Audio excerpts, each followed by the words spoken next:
Hello guys, welcome to my new video. In this video we will speak about South Korea, which is very nice and very famous nowadays because in your daily life in any country you can see their products, for example Samsung, Kia, Hyundai and too many brands like this.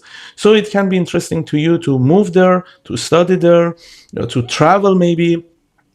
So we will speak about South Korea today, and in next video also we will speak about visa types and how you can be citizen of Korea. Is it possible or not? Answer is yes, but I will explain it very well in next video. And after that we will speak about cities of South Korea.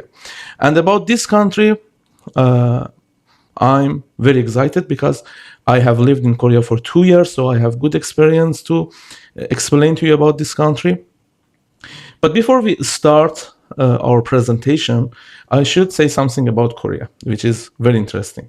First of all, Korea has very, very, very nice and polite people who respect to each other too much, respect to rules too much. So if you want to move there, you should know it. You should also respect to all kind of rules in this country because it's very important to them, and they are very serious about their culture, how you respect to each other. About AIDS also it is different. They have very nice culture, they have very rich nature. At the moment Seoul is very important and very famous, but I traveled to maybe 70% of Korea, and it's a very nice, very rich nature. In sounds of South Korea, you can find very nice places in Busan and next to Busan. I really recommend it to, if you want to travel, you can travel to Jeju Island, you can travel to Busan, cities next to Busan. They are, for me, these cities are more interesting than Seoul because Seoul is very crowded, too many people are there.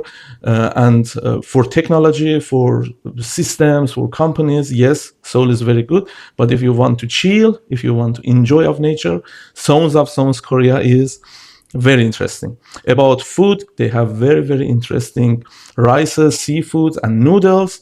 But you should be very careful because they love very, very spicy foods. For people from other countries, maybe it can be a bit hard. It's a big challenge to you when you go to restaurants. You should always tell them that I want not to be spicy, and sometimes it's not possible for them.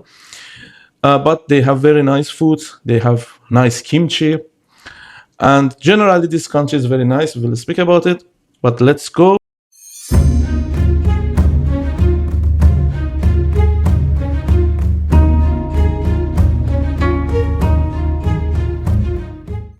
Start our project.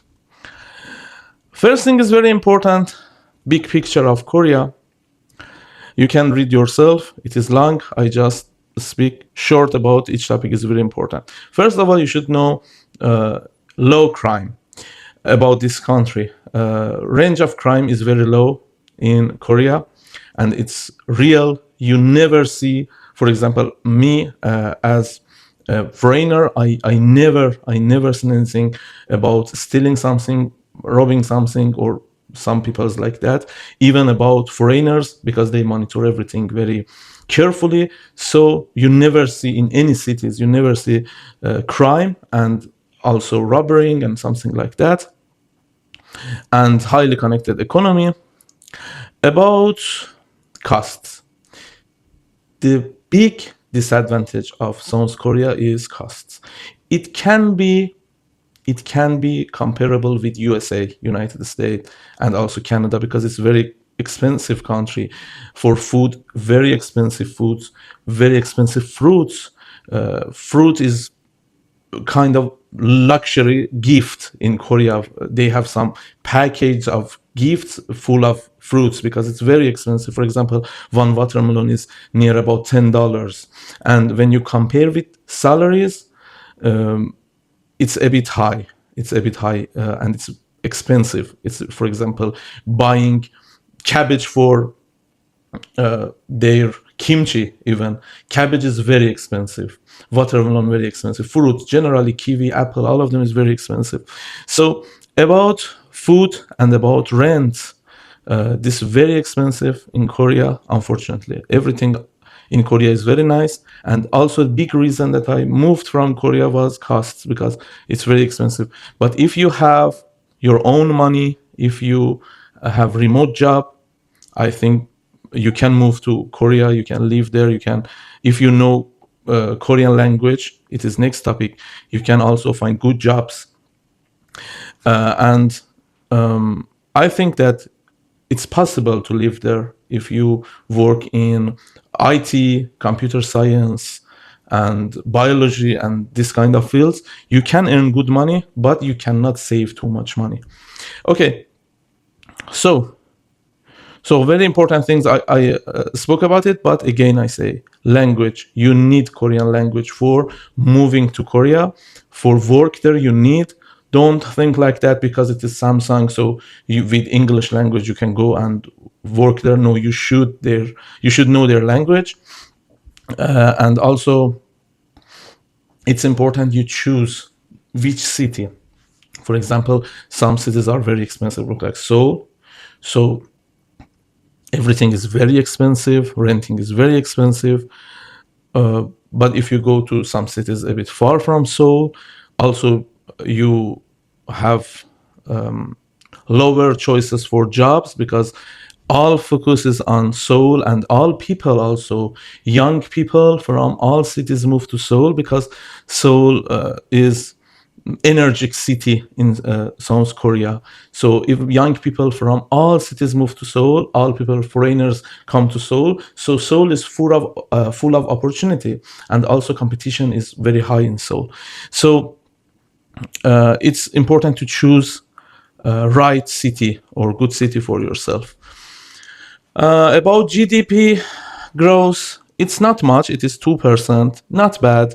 Good part is that it's stable. So when you live in one country that economy is powerful, it means that you can have better salaries, better jobs. And it's good about Korea because GDP is stable in this country. Inflation is near about 2.5%. It's mid-range, not high, not low, and it has reason because their money's value always is changing because they're about politics. They have some challenge with USA, so compared with dollar, their money always is playing. It goes up and down, up and down. So because of this problem, they have this inflation. So unemployment is about 2.7%. So it is good range. It is good percent.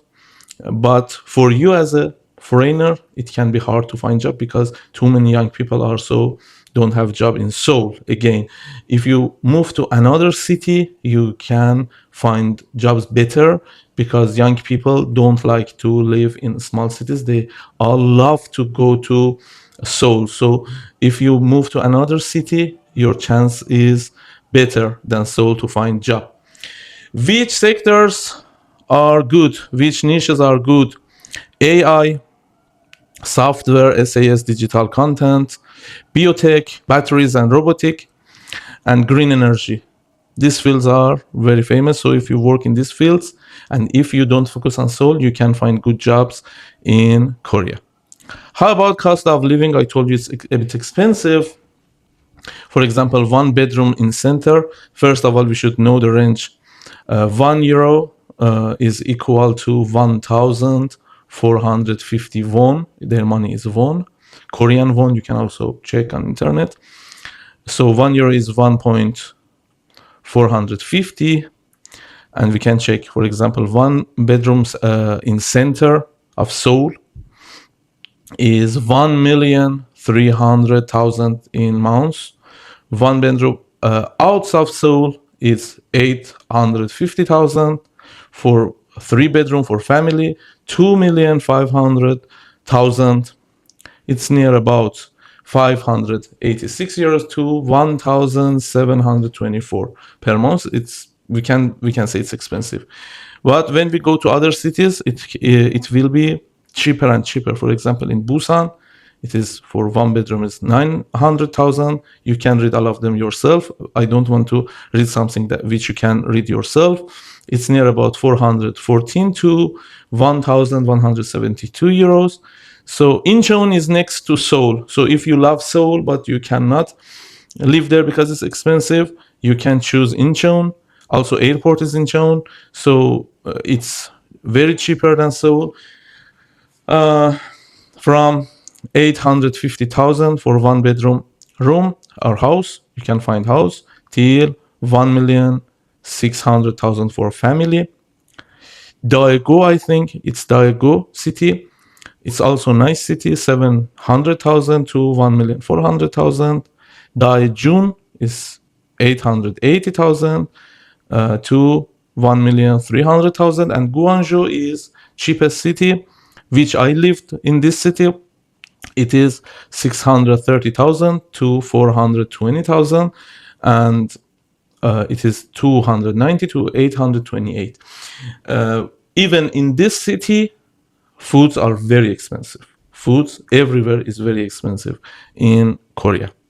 And also land. If you want to buy apartment, it's very expensive. Villas or houses, very expensive. And it has a reason, because it has a very rich nature, and everywhere is not good for build some big buildings. So they have specific places to build some big buildings and live there. Because of that and population, so they don't have too many places to live. That means nature is more than places which you can live there. Okay, about budget. Students need, again, we speak about, sorry, I made it, I fix it. Wait a moment, please. Okay. For student dorm, if you are students, today we will speak more about the students, and in future we will also speak about people who want to move there. For the students in Seoul, you need near about 700,000 in Seoul to live, 700,000 won. For if you want private room, not dorm, sorry, you need 1.1 million. For single worker, you need it's a bit small, 1.9 million. For couples, you need 2.8 million per month. And for family of 4 people, you need 4 million. We can say near about 1 million per person for Seoul.